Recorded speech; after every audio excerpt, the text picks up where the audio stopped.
मनुष्य का समूचा जीवन पकड़ने की आदत में बीत जाता है। वह वस्तुओं को पकड़ता है, लोगों को पकड़ता है, विचारों को पकड़ता है, अपनी छवि को पकड़ता है, अपने दुखों तक को पकड़कर बैठा रहता है, क्योंकि उसे भीतर से एक गहरा भय सताता है कि यदि उसने छोड़ दिया तो वह खाली हो जाएगा, उसका अस्तित्व ही मिट जाएगा। जबकि सत्य इसके ठीक विपरीत है।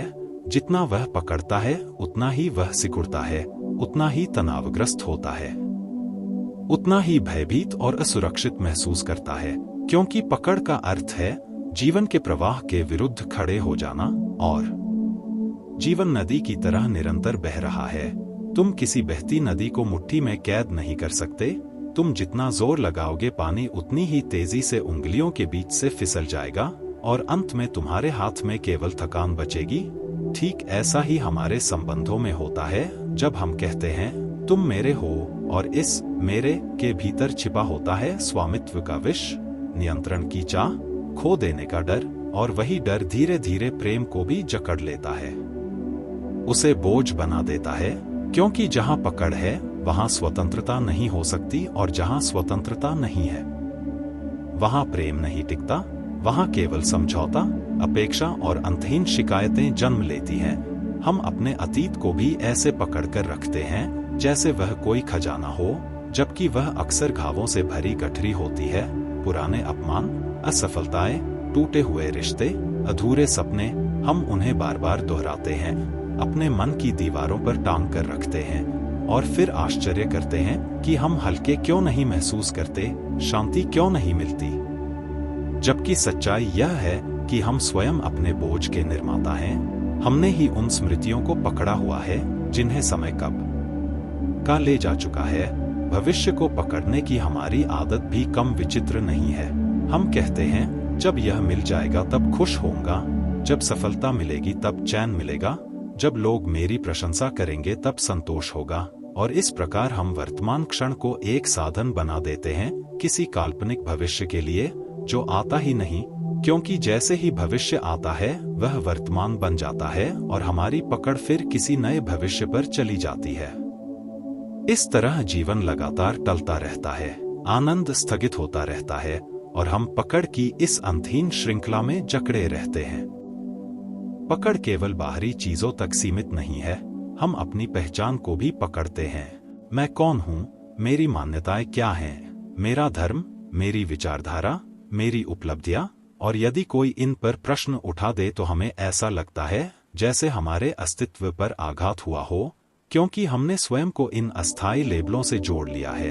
हमने भूल ही गए कि हम इन सबसे पहले भी थे और इनके बाद भी रहेंगे, कि हमारी मूल चेतना किसी विचार या नाम की मोहताज नहीं है। ध्यान की दृष्टि से देखो तो हर विचार आता है और चला जाता है, हर भावना उठती है और विलीन हो जाती है। यदि तुम उन्हें पकड़ते नहीं तो वे बादलों की तरह आकाश में बहते रहते हैं। लेकिन जैसे ही तुम कहते हो यह मेरा विचार है, मेरी भावना है, तुम उसे जकड़ लेते हो और वही जकड़न पीड़ा का रूप ले लेती है, क्योंकि अब तुम उस बदलती हुई चीज से अपनी पहचान जोड़ बैठे हो जो स्वभावतः परिवर्तनशील है।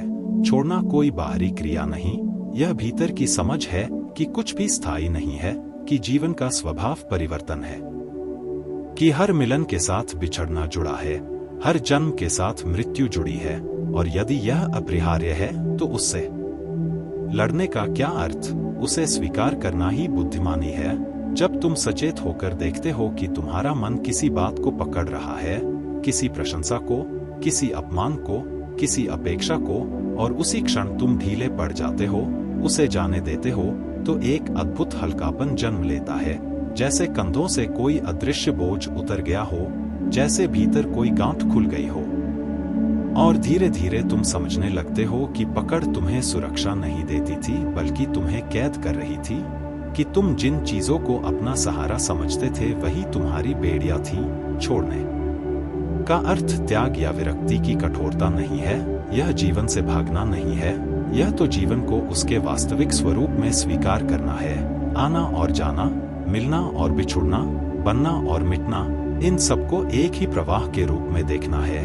और जब यह दृष्टि आती है तो तुम वस्तुओं का उपयोग करते हो लेकिन उनसे चिपकते नहीं, तुम संबंधों में प्रेम करते हो लेकिन स्वामित्व नहीं जमाते। तुम सफलता का आनंद लेते हो लेकिन उससे अपनी पहचान नहीं बनाते। तुम असफलता से सीखते हो लेकिन उसे अपने आत्मसम्मान पर स्थायी दाग नहीं बनने देते। तुम अतीत को स्मृति की तरह रखते हो पर बोझ की तरह नहीं। तुम भविष्य की योजना बनाते हो पर उससे अपनी खुशी को बांधते नहीं। यही आंतरिक स्वतंत्रता है, यही मुक्ति है, क्योंकि अब तुम्हारा सुख किसी बाहरी परिस्थिति पर निर्भर नहीं है, वह तुम्हारी खुली हथेलियों में है, और खुली हथेलियां ही आशीर्वाद ग्रहण कर सकती हैं, बंद मुट्ठियां नहीं। सोचो, यदि तुम्हें हर क्षण यह स्मरण रहे कि जो भी है वह क्षण भंगुर है, तो तुम उसे और अधिक प्रेम से जियोगे, अधिक कृतज्ञता से स्वीकार करोगे, क्योंकि तुम्हें पता होगा कि यह भी बीत जाएगा। तब पकड़ की जगह कृतज्ञता आएगी, भय की जगह विश्वास आएगा, और दुख की जगह एक शांत स्वीकृति जो जीवन के हर उतार चढ़ाव को एक ही समता से देख सके। अंततः छोड़ना स्वयं को खोना नहीं बल्कि स्वयं को पाना है, क्योंकि जब सब पकड़े हुए सहारे गिर जाते हैं तब जो शुद्ध साक्षी बचता है वही तुम्हारा वास्तविक स्वरूप है। वह न आता है न जाता है, न जन्म लेता है न मरता है, वह केवल देखता है। और उस साक्षी में स्थापित होकर जीना ही सच्ची स्वतंत्रता है, जहां पकड़ का कोई स्थान नहीं, केवल प्रवाह है, केवल खुलापन है, केवल वह मौन आनंद है जो किसी कारण से पैदा नहीं होता और इसलिए किसी कारण से छिन भी नहीं सकता।